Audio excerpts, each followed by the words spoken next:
मेरी पिछली वीडियो पर ये भाई ऐसा कमेंट कर रहे हैं कि पहाड़ियों का आज़ादी में क्या योगदान रहा और पहाड़ियों ने आज़ादी में देश को क्या दिया है और इंडिया गेट पर कितने लोगों का नाम अंकित है। तो भाई पहली बात तो ये कि पहाड़ी शांत जरूर होता है, लेकिन हमारा इतिहास ज्वालामुखी से कम नहीं है। हमारा खून कल भी देश के काम आ रहा था और आज भी आ रहा है। और अगर तुम्हारे अंदर भी अपनी इस मिट्टी का स्वाभिमान है तो इस वीडियो को इतना फैलाओ कि इन जैसे लोगों का भ्रम हमेशा के लिए टूट जाए। और मैं इस भाई से कहना चाहता हूं कि पहली बात तो ये भाई कि इंडिया गेट पर किसी स्वतंत्रता संग्राम सेनानी का नाम नहीं है, बल्कि वहां पर प्रथम विश्व युद्ध और अफगान युद्ध में वीर गति प्राप्त करने वाले सैनिकों के नाम लिखे हुए हैं। ठीक है, वहां की जो दीवारें हैं उन पर 13,300 से ज्यादा जवानों के नाम दर्ज हैं और इसमें गढ़वाल राइफल और कुमाऊं रेजिमेंट के उन हजारों पहाड़ी वीरों के नाम है जिन्होंने फ्रांस से लेकर इराक तक बहादुरी दिखाई थी।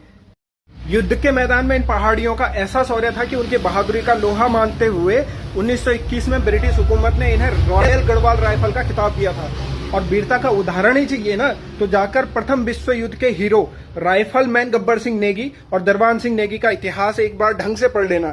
फ्रांस के युद्ध में उनकी बहादुरी के लिए उन्हें ब्रिटिश सेना का सबसे बड़ा सम्मान विक्टोरिया क्रॉस मिला था। फिर तुमने पूछा कि आजादी में पहाड़ियों के योगदान की बात, कि पहाड़ियों ने आजादी में क्या योगदान दिया है। तो भाई 1857 की क्रांति का इतिहास उठाना एक बार। उत्तराखंड के पहले स्वतंत्रता संग्राम सेनानी कालू मेहरा ने गुप्त संगठन बनाकर अंग्रेजों की नींद हराम कर दी थी।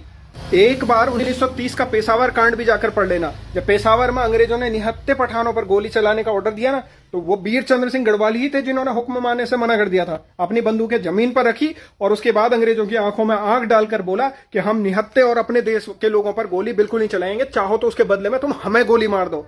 भाई हम पहाड़ के वो लोग हैं जो मौत के सामने खड़े होकर भी अपना जमीर नहीं बेचते। और आजादी की बात करते हो तुम, तो नेताजी सुभाष चंद्र बोस की जो आजाद हिंद फौज है ना, उसका इतिहास उठाकर एक बार देख लो। उस फौज में 12% सैनिक सिर्फ और सिर्फ हमारे उत्तराखंड के थे। नेताजी का हम पहाड़ियों पर इतना भरोसा था कि अपनी सुभाष ब्रिगेड की कमान भी उन्होंने एक गढ़वाली कर्नल PS रतूड़ी के हाथों में दी थी। इसके अलावा इतिहास में भवानी सिंह रावत जी का नाम भी पढ़ लेना, जिन्होंने अंग्रेजों की नाक के नीचे से अमर शहीद चंद्रशेखर आजाद को पहाड़ों में पनाह दी और हथियारों की ट्रेनिंग करवाई। कागोरी कांड में राम प्रसाद बिस्मिल जैसे सूरवीरों का कोर्ट में केस लड़ने वाले हमारे भारत रत्न पंडित गोविंद बल्लभ पंत भी उत्तराखंड से ही हैं। और हमारे पहाड़ों की औरतों को भूल मत जाना तुम इस बात को लेकर। 1930 में अंग्रेजों की बंदूक के आगे अल्मोड़ा में तिरंगा फहराने वाली हमारी बिस्नी देवी साहथी, जो आजादी के लिए जेल जाने वाली पहाड़ की पहली महिला बनी। हम वो लोग हैं जो देश के लिए जान देते हैं, कमेंट सेक्शन में ज्ञान नहीं देते। हमारा इतिहास हमारी रगों में है। इसे इतना शेयर करो कि अगली बार कोई भी उत्तराखंड की तरफ उंगली उठाने से पहले 100 बार सोचे। जय देवभूमि, जय हिंद।